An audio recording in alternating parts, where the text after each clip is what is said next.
보면은 저에게 카톡에 거의 끊이지 않는 문자들이 있어요. 어느 집회에 참여하라는 동료의 문자고, 또 어느 서명운동에 참여해달라는 이런 또 동료의 문자들입니다. 되게 그런 내용들을 보면은 어떠한 것이 불의하기 때문에, 어떠한 것이 악이기 때문에 이거는 우리가 반드시 저지를 해야 된다, 행동으로 저지를 해야 된다면서 표를 하자 그러기도 하고, 서명운동을 하자 그러기도 하고, 이런 것을 이제 독려하는 그런 카톡에 대해 글이 이제 많이 올라오는 것을 보게 됩니다. 그래서 우리가 살아가고 있는 세상에 불의가 있는 것은 사실입니다. 악한 일이 있는 것도 사실입니다. 그런데 우리가 그 불의한 세상에, 악한 세상을 어떻게 대처하면서 살아가느냐 하는 문제는 나름대로 다 의견들이 있을 것입니다. 적극적인 행동에 나서기를 권하는 그런 사람들도 있는 반면에, 또한 그것은 우리가 할 일이 아니라면서 그저 내 일상생활 매일매일에 주어진 일에 충실하면서 살아가는 사람들도 있습니다. 그래서 우리 하나님을 믿는 사람들도 이런 자세에서 그렇게 벗어나지를 않습니다. 그런데 우리가 어떻든 간에 우리가 하나님을 믿는 사람으로서 정말 빠지지 말아야 될 것이 있습니다. 이 불의한 세상을 보면서, 정말 이 세상에 어그러진 하나님을 거스리 내는 세상을 보면서 하나님을 믿는 사람들이 빠지지 말아야 할 것이 바로 기도입니다. 그 기도에 있어서는 내용은 여러 면에서 또 각자의 형편에 따라 다를 수도 있습니다. 그런데 어떻든 우리가 오늘 읽은 이 94편의 시편은 세상의 불의를 보면서 하나님께 간구하는 내용인데, 하나님께 어떤 것을 간구를 합니까? 바로 악인들을, 악한 자들을 벌해달라고 이렇게 간구를 합니다.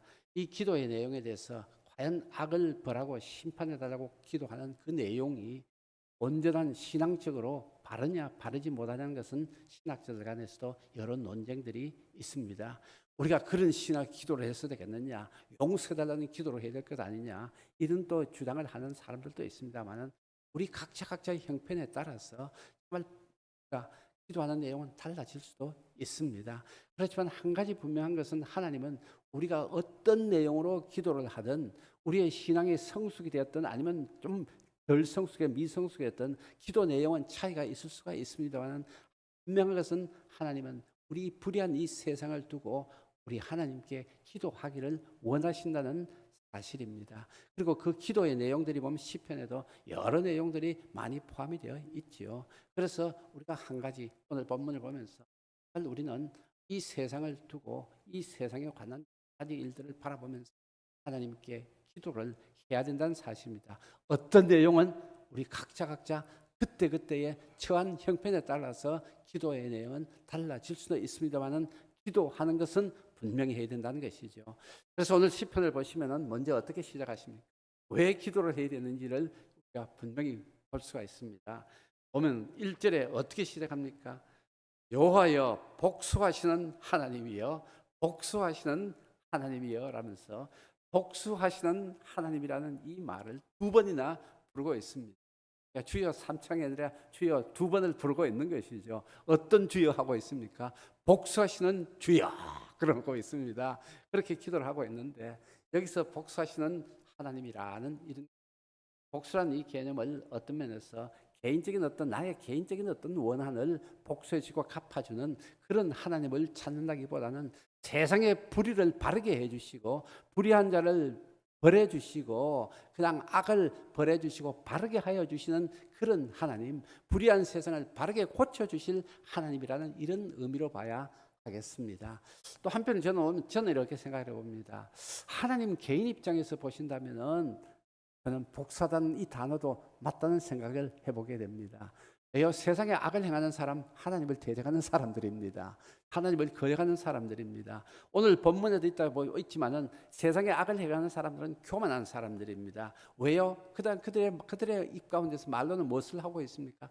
바로 언제나 하나님을 거스리는 말하고 하나님을 모욕하는 말을 하고 있죠. 하나님이 살아계시냐? 하나님이 내 말 듣겠느냐? 내가 하나님이 이렇게 내가 악을 행하더라도 하나님이 볼 수 있겠냐? 하나님을 멸시하고 하나님을 경멸하는 그런 말들을, 그런 행동을 서슴없이 하고 있습니다. 그러니까 그들은 어떤 사람들입니까? 하나님의 대적들입니다. 하나님의 원수들입니다. 그런 측면에서 본다면, 하나님의 입장에서 본다면 복수라는 말도 맞다는 생각을 한번 해보게 됩니다. 아무튼 하나님은 어떤 하나님이십니까?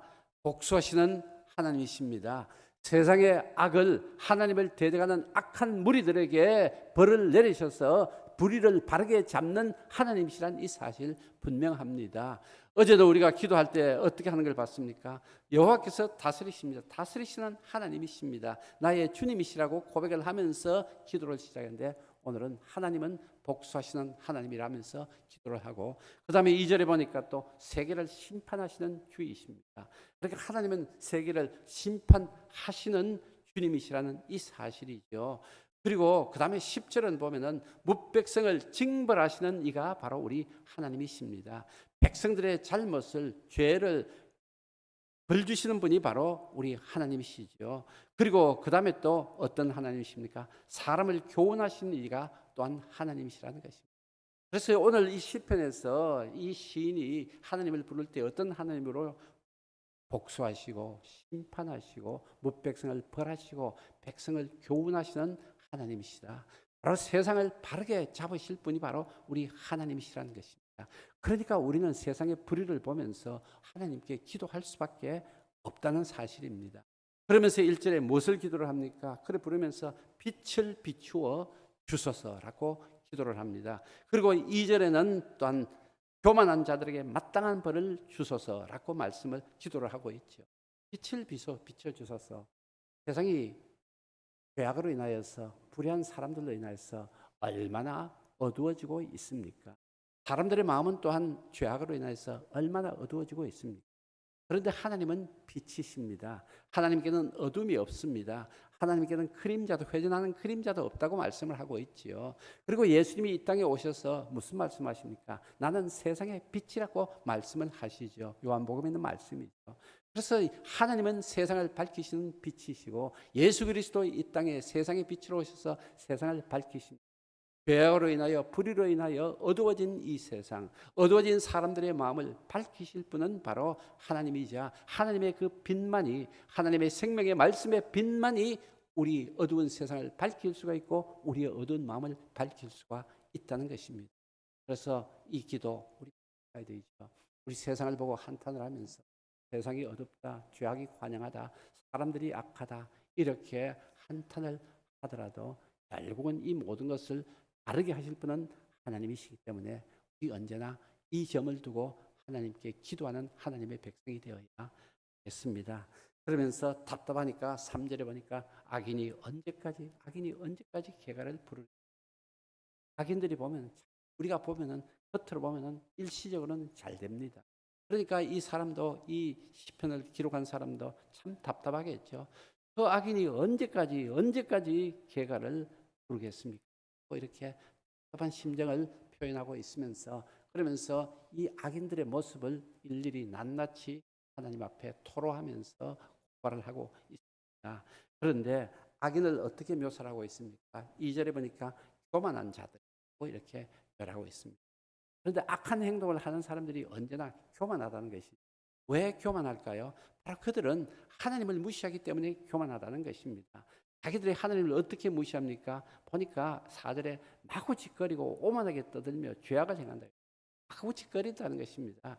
흔히 하는 말들 하나님이 살아계셔. 하나님이 살아계신다면 뭐 해라. 내 손가락에 뭐 불을 질지라 장을 찌지라 이러면서 그러면서 하나님을 멸시하고 그냥 그런 교만한 말을 하고 있지요. 교만한 행동을 하고 있죠. 그러면서 그냥 그렇기 때문에 언제나 악한 사람은 그 마음속에 교만한 죄가 들어있다는 것입니다. 악을 행하는 사람은 교만하고 탐욕을 가지고 있는 사람들이죠. 그래서 그들은 언제나 탐욕을 가지고 있기 때문에 언제나 약한 사람들을 짓밟고 탈취를 하고 있습니다. 그래서 5절에 보니까 주의 백성을 짓밟고 주의 소유를 곤고하게 하고 과부와 나그네를 죽이고 고아들을 살려야 한다고 말을 하고 있습니다. 그래서 이들은 약한 사람들을 짓밟고 그리고 언제든지 주의 백성을 짓밟고 주님의 몸된 교회도 대적하고 있는 것이 한 사람들의 하나님 행동이 됩니다. 그러니까 그들은 하나님을 대적하기 때문에 교만합니다.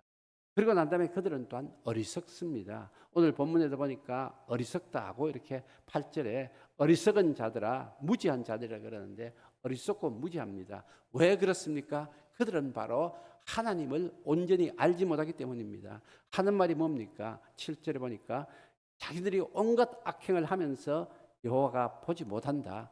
여호와가 알아차리지 못한다는 것이죠. 하나님이 어디 계셔? 하나님이 무엇을 보셔? 하나님이 무엇을 알겠어? 이러면서 그냥 이 하는 건데, 하나님을 모르는 사람들 무지하지요.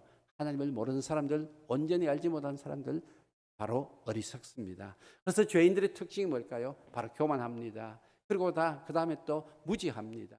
그리고 어리석습니다. 이 근본이 어디에 있습니까? 바로 하나님을 거역한다는 것입니다. 표면으로 드러난 여러 가지 악행들이 있습니다. 여러 가지 악행들이 표면으로 드러나고 있지만은 그것을 뿌리를 찾아 들어가면 궁극적으로 그 맨 밑바닥에는 가장 근본적인 원인은 무엇인가?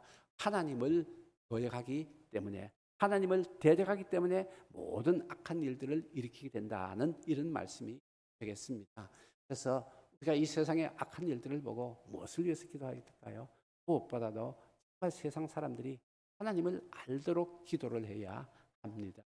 무엇보다도 하나님을 두려워하도록 기도해야 합니다. 만약에 하나님이 심판하시는 분이 한 분이시고 어느 누구도 하나님의 심판에서 벗어날 수가 없다는 사실, 어느 누구도 하나님의 시선으로부터 벗어날 수 없고 어느 누구도 하나님이 자기의 악행을 정말 하나님의 눈을 속이고 할 수 없다는 이 사실을 분명히 알게 될 때에 세상에는 악이 조금씩 줄어들 수가 있을 것입니다. 그래서 우리 살아가면서 언제나 하나님이 살아계시, 하나님이 온 세상을 주관하시고 다스리시는 분이심을 온 세상 사람들이 알도록 해야 되는데, 그것을 누구부터 실천을 해야 되겠어요? 우리부터 실천을 해야 합니다. 저는 이제 가끔 이렇게 생각해 봅니다. 참 믿는다는 것이 쉽지 않다는 생각을 해봅니다. 우리가 참 예수를 믿을 때 예수를 믿기만 하면 구원을 받는다 그러니까 예수님의 십자가를 믿는다. 예수님이 하나님의 아들이시고 예수님이 나를 위해서 이 세상에 오셨고 나를 위해서 십자가에서 돌아가셨다. 그 사실을 믿기만 하면은 참 구원을 받는다. 얼마나 좋습니까? 내가 어렵고 힘든 고행을 안 해도 됩니다.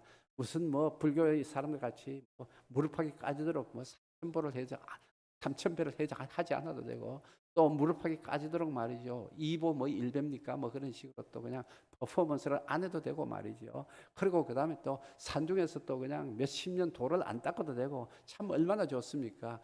그런데 참 쉽다고 생각하겠는데, 하나님을 알아가면서 성경을 알아가면서 이렇게 가면서 좀 하나님 앞에서 두려운 마음이 생깁니다. 우리의 중심을 보시는 하나님이시라는 것입니다. 우리의 생각을 꿰뚫어 보시는 하나님이시라는 것이죠. 그래서 귀를 만드신 분이 못 듣는 것이 없다. 눈을 만드신 분이 모든 것을 다 보신다는 것이죠. 우리의 모든 것을 일거수일투족을 다 보고 계십니다. 그리고 우리가 하는 모든 말들을 다 듣고 계십니다. 그리고 우리가 품은 모든 생각들을 다 그대로 꿰뚫어 보고 계시는 것이죠. 이런 하나님 앞에서 우리가 이런 하나님을 알아가면 알아갈수록 우리의 행동을 조심할 수밖에 없다는 것이죠. 우리의 믿음 생활 얄팍하게 그렇게 해서는 안 된다는 생각을 점점 더 하게 됩니다. 외적으로 무슨 그냥 떠벌리고 이런 거 필요하면은 자기의 순수한 열정이면 좋지만은 우리가 하나님 앞에서 쇼를 할 수도 없다는 것입니다. 그래서 정말 우리가 한때 내 감정에 의해서 한다는 것도 안 된다는 것이죠. 그러니까 하나님 앞에서 내 속을 보시는 하나님 앞에서 하나님이 인정해 주실 믿음의 생활을 한다는 거 어렵다는 생각을 한번 해보게 됩니다. 그런데 한편으로 또한 참 쉽다는 생각도 해보면 됩니다. 우리 인간적인 쇼를 안 해도 됩니다. 인간적으로 억지로 하는 채 그냥 위선적인 외식적인 행동을 안 해도 된다는 것이죠. 우리 억지 감정 쥐어짜가지고 눈물을 안 흘려도 된다는 것입니다. 억지 감정 쥐어짜가지고 헛웃음 웃지 않아도 된다는 것입니다. 내 있는 이 모습 이대로 하나님 앞에서 내 중심이 바르게 서기만 하면은 하나님은 나를 알아주시고 하나님은 나를 받아주신다는 이 사실을 알면은 얼마나 또한 마음 든든합니까? 저같이 감정이 부족한 사람, 여러 사람 앞에서 감정 표현이 서툰 사람, 이런 사람도 하나님이 중심을 받아주신다는 생각하니까 내가 비록 바깥으로는 화려하게 못하더라도, 내가 비록 여러 사람 앞에서 막 이렇게는 못하더라도 정말 하나님 내 중심을 봐주신다 이렇게 생각하니까 하나님 앞에 내 중심만을 바르게 가지면은 하나님은 나를 인정해 주신다는, 이러니까 또 한편으로 얼마나 마음이 편한지 모릅니다. 그래서 여러분, 우리 하나님은 오늘 분명히 말하지요. 모든 것을 다 듣고 모든 것을 다 보고 모든 것을 다 아신다는 것입니다. 11절에 보니까 여호와께서는 사람의 생각이 허무함을 아신다는 것입니다. 우리 인간들이 얼마나 허무하고 우리 생각들이 얼마나 허망한지도 다 알고 계시는 하나님이시니까 정말 하나님 앞에서 진실하게 정직하게만 살아가면 된다는 것이죠. 그런데 또 내가 정직이라든지 진실이라든지 외적으로 완전하지 못해도 불완전해도 하나님은 그것도 알아주신다는 것이죠. 왜요? 우리 중심을 바라보시기 때문입니다. 우리 중심에서 진정으로 주님을 향하는 마음이 있다면, 진정으로 내가 하나님의 자녀답게 살아가는 마음이 있다면, 진정으로 내가 하나님을 경외하는 그 마음이 있다면, 설령 외적으로 나오는 행동이라든지 언행에서는 부족한 점이 있더라도 하나님은 그것마저도 허물을 덮어주시고 나의 연약함을 받아주시고 나를 이끌어 주신다는 이런 하나님이죠. 참 그래서 우리 하나님을 믿고 하나님의 자녀로 백성으로 이 세상 살아가는 것, 한편으로는 굉장히 어렵지만 한편은 또 굉장히 단순하고 굉장히 쉽다는 이 사실, 그리고 예수님의 그 십자가에 대해서, 부활에 대해서 믿음, 내 지식으로 내 노력으로 내 경험으로 믿는 것이 아니라 하나님이 그 믿음을 우리에게 심어주시기 때문에 이것을 따지지 않고 믿게 된다는 것입니다. 따지고 여러분 믿습니까? 뭐 이렇게 저렇게 따지면 못 믿습니다. 어떻게 그냥 사흘 만에 부활하십니까? 어떻게 그냥 2000년 전에 골고다에서 돌아가신 그 예수님이 내 죄를 대신합니까? 이거 따져서는 믿는 것이 아니죠. 그냥 하나님이 우리에게 믿게 해 주시는 것입니다. 그래서 믿음은 하나님의 선물이죠. 하나님의 은혜입니다. 그래서 이렇게 은혜로 선물로 우리에게 믿음을 주시고 그 하나님을, 예수 그리스도를 구주로 받아들이고 주님으로 모시면서 하나님을 섬기고 경외하고 살아간다는 거 참 생각하면은 참 쉽습니다. 간단합니다. 그래서 우리 다시 한 번 더 우리의 믿음의 실상을 한번 바라보기를 바랍니다. 외적인 형식도 참 중요합니다. 그렇지만 외적인 형식은 내면적인 내용이 받쳐줄 때 외적인 형식이 의미가 있어집니다. 그래서 우리 내적으로도 정말 우리 하나님 앞에 부끄럼 없는 믿음의 사람들인, 나도 혹시라도 또 어리석은 자는 아닌지, 무지한 아닌지, 나는 하나님을 믿는다고 하면서도 나의 악을 행한다면 이런 무슨 의미가 될까요? 하나님을 믿는다면서 악을 행하는 사람들은 한마디로 말해서 무지하고 어리석다기보다는 하나님을 대적하고 하나님을 멸시하는 것입니다. 하나님이 모든 것을 다 보고 듣고 계신다는 걸, 모든 것을 다 알고 계신다는 거, 입으로는 말하고 성경을 읽으면서 머리로는 알면서 그러면서 죄를 짓고 악을 행하고 한다는 것은 정면으로 하나님께 도전하는 것입니다. 하나님을 무시하는 것입니다. 이거는 어쩌면 무지하고 어리석은 자들보다도 더 악할지도 모릅니다. 알고서 죄를 짓는 사람들은 더 심한 벌을 받는다고 분명히 말씀을 했습니다. 그래서 오늘 이 말씀을 통해서 우리 하나님은 반드시 시원하시고 복수하시고 벌을 주시고 그렇게 또한 교훈을 하시는 분이다. 벌로서 끝이는 것이 아니라 벌을 통하여서 하나님은 말씀으로서 교훈을 해주시는, 우리가 행렬하고 살아가면서 우리 삶에서 어려움을 겪습니다. 그럴 때에 우리가 그것을 하나님의 징계로 받아들일 수도 있습니다. 아닐 수도 있지만 받아들일 수도 있습니다. 그럴 때 하나님의 벌을 받을 때라도 억울해하지 맙시다. 오늘 말씀을 보면은 이 하나님의 징벌이야말로 또한 우리에게 하나님이 베풀어 주신 은혜라는 사실도 우리가 받아들여야 하겠습니다. 우리 12절의 말씀 같이 한번 읽어보겠습니다. 여호와여, 주로부터 징벌을 받으며 주의 법으로 교훈하심을 받는 자가 복이 있나느냐. 웬만하면 귀찮아서 그냥 둬버리죠. 그냥 계속해서 반복해서 죄를 범하고 교만하게 하나님을 대적하고 그냥 사람 눈만 보이지 않으면 무엇인가 뚱뚱한 짓 하고 그렇게 하는 사람 보면 하나님이 다 아실 것 아닙니까? 저 인간 그냥 괜찮다고만 그냥 둬버리라 그런 것보다는 징벌을 내립니다. 그 징벌을 왜 내릴까요? 그 사람에게 돌아오라는 하나님의 안타까운 마음이 있기 때문입니다.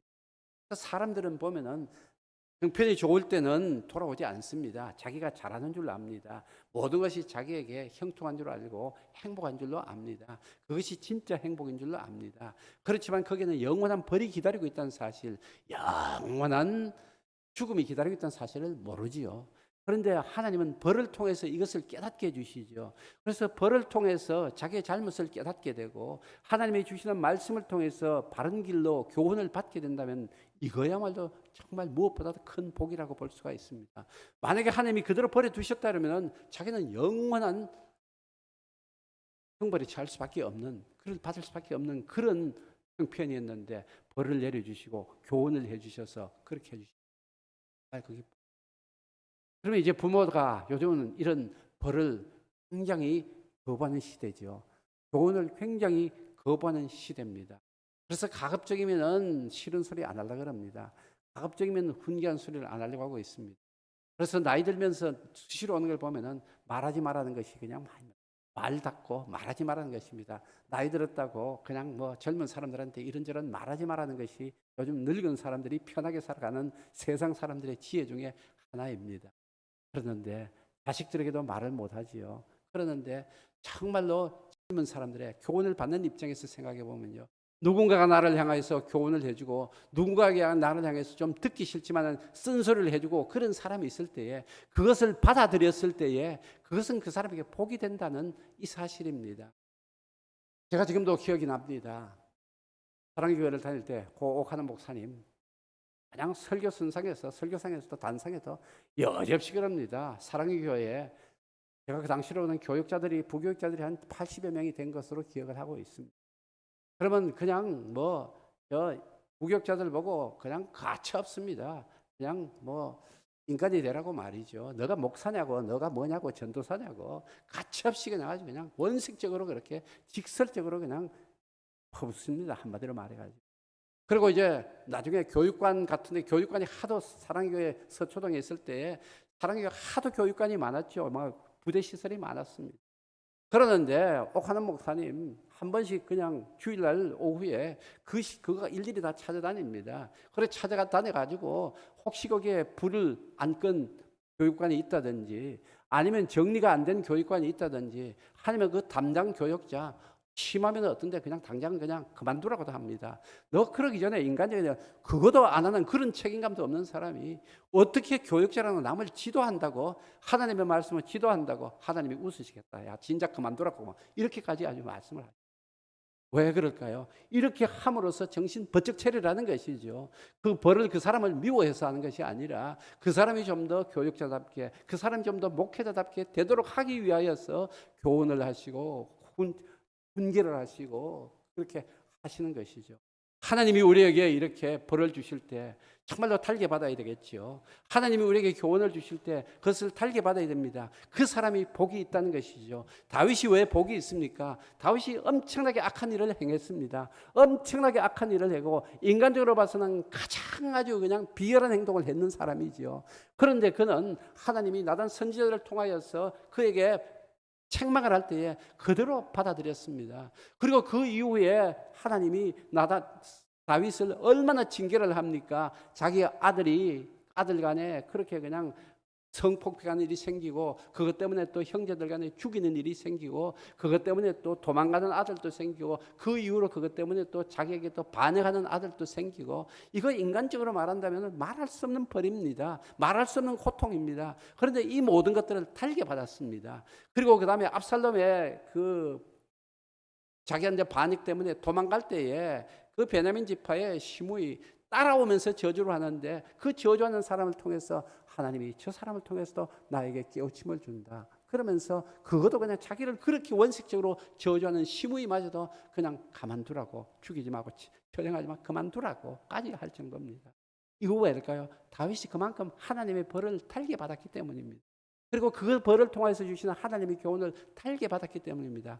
그래서 다윗은 복 있는 사람이죠. 그래서 하나님의 마음에 합한 사람이라 그러죠. 그래서 하나님께서 나의 뜻을 다윗을 통해서 이루어 가겠다고 말을 하죠. 그런 아주 비열한 아주 흉악한 죄를 저지른 다윗을 통하여서 하나님의 뜻을 이루어 가시겠다고 그렇게까지 말씀을 하십니다.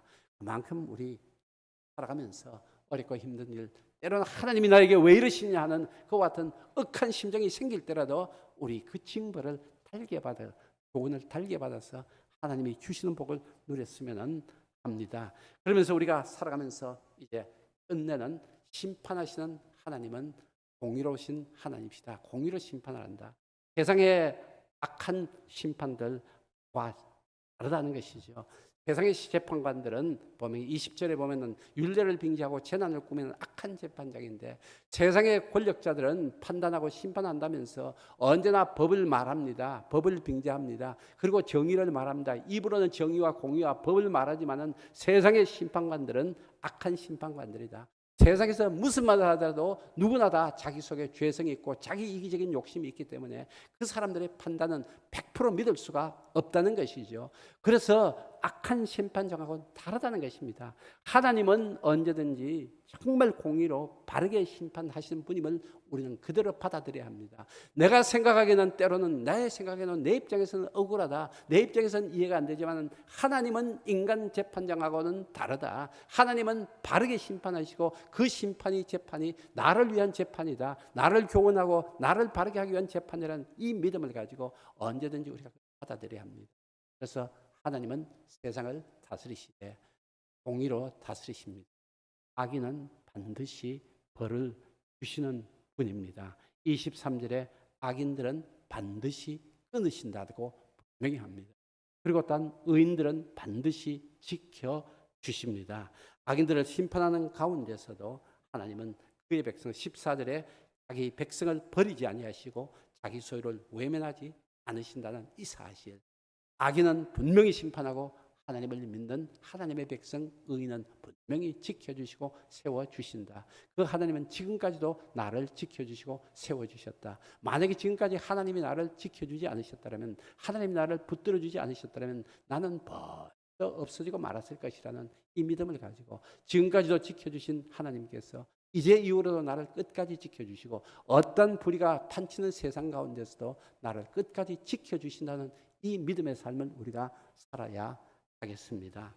세상에는 언제나 악한 세력들이 있습니다. 그것 때문에 우리가 피해를 볼 수가 있습니다. 그렇지만 이 악한 세력들 심판하시고 바르게 심판하실 분은 하나님 한 분뿐입니다.